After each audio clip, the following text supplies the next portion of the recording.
Salut, c'est Alexis, vous êtes sur la chaîne YouTube de Contournement et aujourd'hui je vais vous faire une petite vidéo premier pas. Cette semaine je vais aborder un outil que j'ai esquivé depuis beaucoup trop longtemps et il est temps vraiment que je m'y plonge, c'est Builder. Alors j'avoue c'est un outil qui me fait un peu peur, je vais être tout à fait honnête, je me suis dit je vais pas m'en sortir, je vais rien comprendre. Et c'est peut-être ce qui va se passer d'ailleurs puisque j'ai très peu testé l'outil en réalité avant de lancer cette vidéo, je me suis dit que j'allais faire en live et ça fera un vrai truc premier pas et un vrai rapport d'étonnement comme on dit. Ce qu'on va faire, c'est qu'on va tester Builder ensemble. Il y a un seul truc que je vais mentionner avant de passer sur l'écran, parce qu'on m'a dit que je faisais des intros un peu trop longues, et donc on va tout de suite passer dans le vif du sujet. Mais ce que je voulais vous dire, c'est que donc Builder, c'est un outil américain qui est fait par pas mal de gens qui sont très influents et très en place dans l'écosystème no-code américain ou international, on va dire. Et la légende dit qu'ils construisent Builder, avec des développeurs aussi, évidemment, mais avec Builder. Et en fait, il y a une vidéo qui montre ça, que je viens de regarder et que j'ai trouvé franchement très impressionnante et très bluffante, et que je vous inviterai à regarder après avoir regardé ce que je vais faire là, parce que, comme ils le disent dans la vidéo, c'est bien de comprendre un petit peu comment fonctionne Builder avant d'essayer de comprendre comment ils utilisent Builder pour faire Builder. Et franchement, la vidéo, je veux dire, au début, moi, je me disais que c'était du bluff. Je pensais que c'était comme Bubble. En fait, Bubble, le site de Bubble est fait avec Bubble. Mais c'est juste le site, c'est pas l'outil en lui-même. Et eux, apparemment, c'est un peu différent. Allez, on y va. Alors là, je suis sur le site de Builder, donc je ne vais pas vous faire toute la landing page, franchement. Vous pouvez aller voir les showcases, vous pouvez voir à propos, vous pouvez voir la communauté. Il y a une communauté très importante autour de Builder. Moi, ce que j'ai bien aimé déjà, c'est que je me suis inscrit. Franchement, j'ai tapé mon login, mon mot de passe, je me suis retrouvé direct dans le studio. Et là, vous voyez, quand je reviens, j'ai rechargé la page. Quand je reviens, je clique sur Studio, et ben, je me retrouve dans le studio. Et en fait, Builder, c'est tout se passe dans le studio.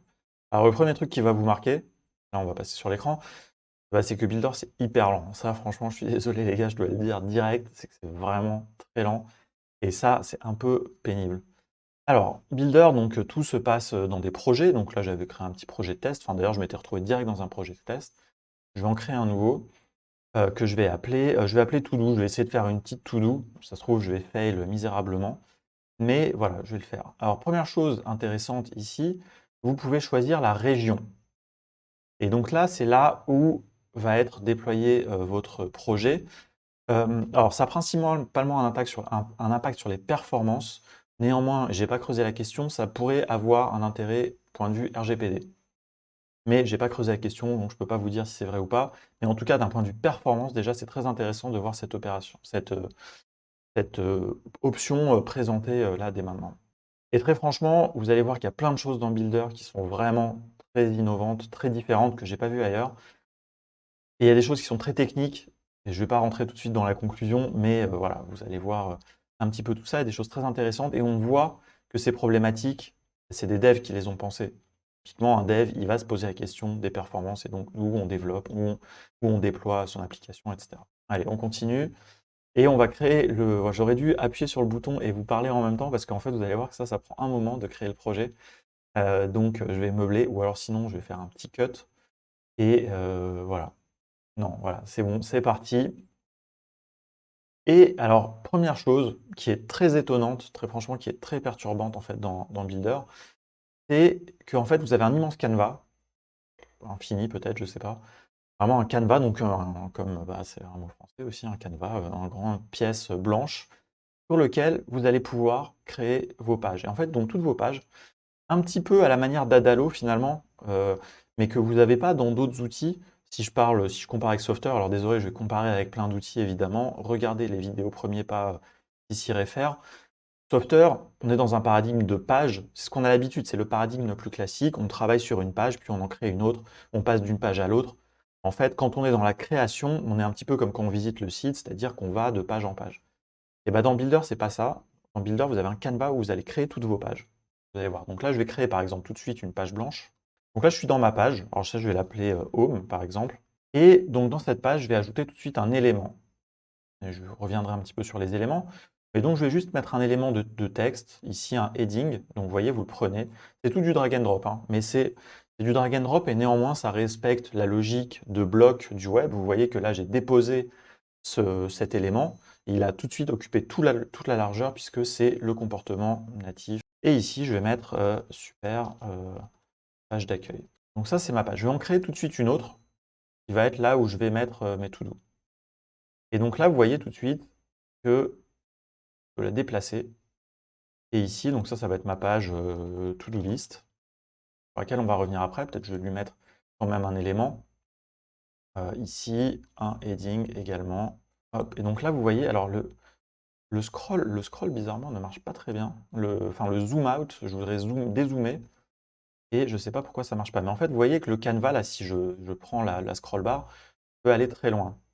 Peut-être je peux dézoomer ici. Alors peut-être j'utilise pas les bons raccourcis, c'est plus, c'est moins. Alors là, c'est le. Voilà, bon, on va passer par le hop, zoom out, voilà. Donc ici, je peux déplacer mon canevas.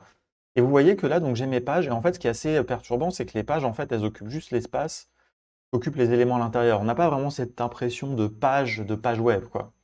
Mais bon, c'est pas grave, c'est un parti pris, je trouve ça très intéressant, pourquoi pas. Et donc là, vous pouvez créer des pages. Donc là, j'ai mes 2 pages. Et donc là, je vais faire une petite pause et je vais un peu explorer ensemble ce que permet de faire Builder. Alors déjà, ce qu'on peut faire, déjà, c'est on peut faire une preview tout de suite. Et là, il me demande quelle est la page d'accueil, Home, et puis je fais hop, Set and Open Live. Et donc là, bah, je vais juste voir ma page d'accueil, puisque j'ai pas mis de lien pour accéder à l'autre page. On ferme et on revient, et donc là, on est dans notre Canva. Avant de naviguer un petit peu là dans la barre de gauche, je vais vous montrer ici le Studio Overview, qui est l'onboarding de Builder, que je vous recommande vraiment de regarder, et qui finit par cette fameuse vidéo, ici, comment ils construisent Builder avec Builder. Franchement, elle dure 5 minutes, vous la regardez en avance rapide, vraiment, c'est hyper intéressant. Ils disent pas, évidemment, il y a des développeurs, hein, ne croyez pas, mais une fois que les développeurs ont créé certaines briques, ils utilisent ces briques pour construire l'outil. En fait, ce qui est très impressionnant, c'est que là, ce qu'on voit, on est vraiment en mode Inception. Le gars est dans le studio, il fait une capture, un screencast de son studio Builder, dans lequel il y a le studio Builder, et il construit le truc. Bon, bref, regardez, c'était hyper intéressant. Et tout le reste, ça vous montre un petit peu les concepts fondamentaux de Builder. Je suis dans mon studio, vous voyez, l'écran est principalement utilisé par le Canva. Ici, des gros boutons d'ajout rapide de ce que vous allez vouloir ajouter, des pages principalement, des éléments et des blocs. Les blocs, qu'est-ce que c'est? En fait, c'est des éléments qui ont été préconstitués, un petit peu à la manière d'un outil landing page. Donc vous voyez qu'on retrouve quand même des éléments qui sont aussi très accessibles, mais vous allez voir que les autres choses sont peut-être plus techniques. Alors ici, j'ai Workspace et Page. Alors c'est bon, vous voyez qu'en fait, comme vous avez un Canva, ce Canva, vous pouvez quand même, il y a une notion d'avoir plusieurs Canvas en même temps. Là, je suis dans mon Workspace et j'ai mes différentes pages. Et ici, je vais pouvoir avoir les propriétés des pages, notamment la largeur, enfin différentes choses. A priori, Builder a l'air de gérer pas trop mal le responsive. On n'ira peut-être pas jusque-là dans cette vidéo. Une fois que vous cliquez sur une page, ici, bah, vous allez avoir les différents éléments de la page.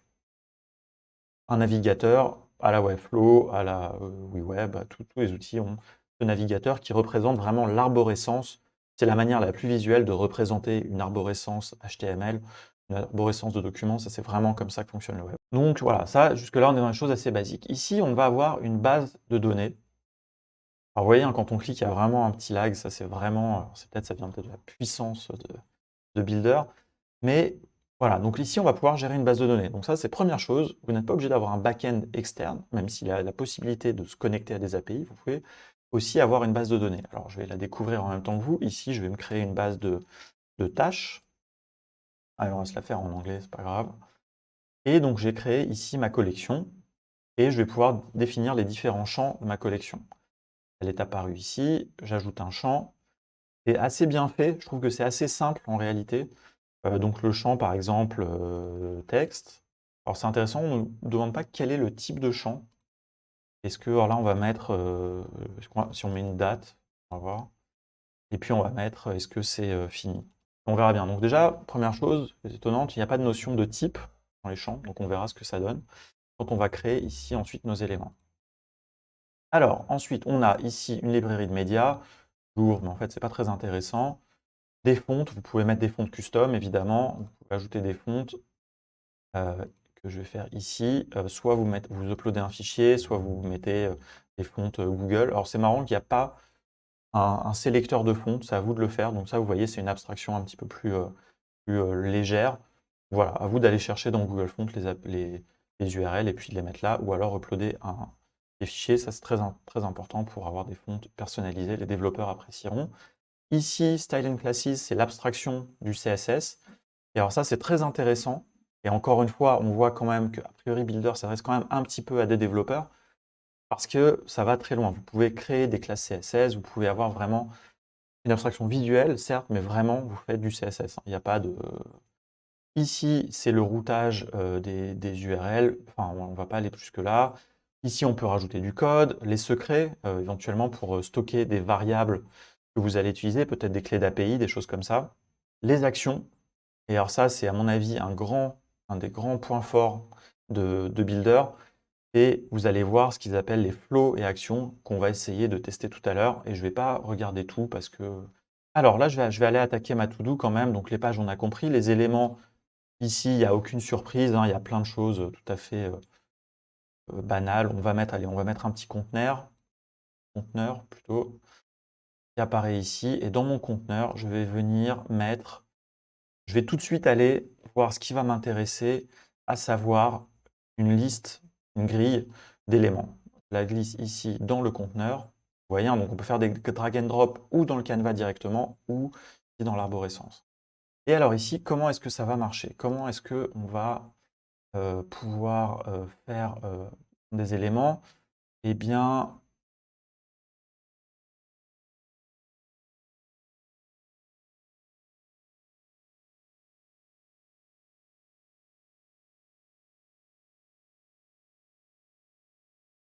bon, alors ce qu'on va faire, parce que comme on n'arrive pas à faire marcher le grid view, hein, je reconnais mon fail, vous savez le faire, n'hésitez pas à me montrer. Comme quoi, c'est pas si facile que ça. Par contre, je sens qu'avec, on va tester la table qui pourra peut-être être un petit peu plus facile. Le table view, voilà, que je vais venir ici. J'ai testé, j'ai vu qu'il y avait moins d'options. Et donc là, tout de suite, ça nous met les informations. Alors ici, les propriétés, on va rien faire pour l'instant. Par contre, ici, dans les data, vous voyez qu'il nous demande une connexion. Je dis tâche. Je dis les champs que je veux, donc par exemple le texte, tout simplement. On va vouloir que ça pour l'instant. Donc ce qu'on constate, c'est que là, ici, ça ne change rien, ça ne se rafraîchit pas, donc c'est bon signe ou pas, on va voir. Mais voilà, donc alors là, on ne sait pas ce que ça veut dire ce truc-là, mais par contre, on voit qu'ici, le texte est arrivé, et donc là, ici, je fais une nouvelle tâche. J'appuie sur ajouter la tâche. Eh bien, il y a de la latence, mais je sens que ça va... Soit ça ne s'affiche pas direct, ça c'est une possibilité parce que juste, il n'y a pas de notion de rafraîchissement, ça c'est envisageable. Soit, eh bien, ici, pour rafraîchir la page, c'est pas non plus complètement scandaleux, on aurait bien aimé que ça soit réactif, mais peut-être que c'est parce qu'il faut que dans mon flow, je mette une action. Donc voilà, vous voyez qu'on peut faire différentes choses, ça me paraît assez intéressant, voilà, comme ça, comme un premier a priori, un petit peu de ce produit. Qu'est-ce que je peux vous montrer d'autre qui pourrait être intéressant? Je pense que je vais conclure ici. En fait, ce que j'ai envie que vous voyez ici, c'est que c'est vraiment un outil qui est complet. Je pense que je vous ai montré les choses qui sont principales là-dedans. Je ne vous ai pas montré, il y a évidemment la possibilité de mettre du code, qui n'a pas un grand intérêt pour nous. Ici, si je publie, eh bien là, on va voir si j'ai payé ou pas. Donc, comme j'ai pas payé, je ne vais pas pouvoir déployer. En tout cas, je vais peut-être pouvoir déployer ou pas. Non, il faut payer pour déployer. On peut preview, mais on ne peut pas publish. Voilà. Mais donc, ce qu'on a vu quand même ici qui était intéressant sur les déploiements, c'est qu'il y avait le moyen de déployer sur différents environnements, donc pour avoir différents environnements. Donc ça peut être très intéressant. Avoir un environnement de production, quand vous faites des tests, vous le déployez sur un environnement de pré-production. Une fois que vous validez vos tests, vous déployez sur un environnement de production. Donc voilà. Bon, écoutez, je m'arrête ici. Je ferai peut-être d'autres tutos sur Builder parce que je trouve que c'est un outil quand même qui est intéressant, très technique. Moi, en développeur à l'origine, peut-être il y a des choses qui me parlent. Je ne sais pas si ça vous emballera. N'hésitez pas à le dire dans les commentaires. Voilà, mais au moins comme ça, maintenant vous savez un petit peu de quoi il s'agit puisque c'est un nom qui revient quand même globalement très souvent dans la communauté. Donc je l'ai testé pour vous. Vous avez vu, j'ai galéré un peu. Il y a des choses aussi qui étaient relativement intuitives. Notamment, il y a un truc que j'aimerais souligner quand même, avant de conclure, c'est que vous allez pouvoir utiliser MetaMask pour les gens qui s'intéressent aux crypto-monnaies et à l'univers du Web3, comme on dit.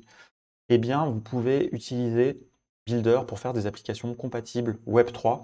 Et donc, avec MetaMask, qui est un wallet, un portefeuille qui vous permet de vous authentifier dans l'univers des cryptos.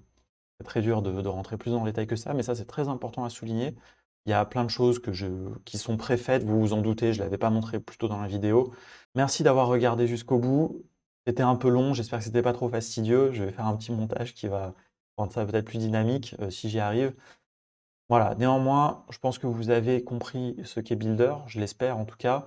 Moi, en tout cas, j'ai une meilleure vue de ce que c'est. Je pense que c'est un outil qui est peut-être trop technique pour la plupart des no-codeurs débutants auxquels on s'adresse chez Contournement.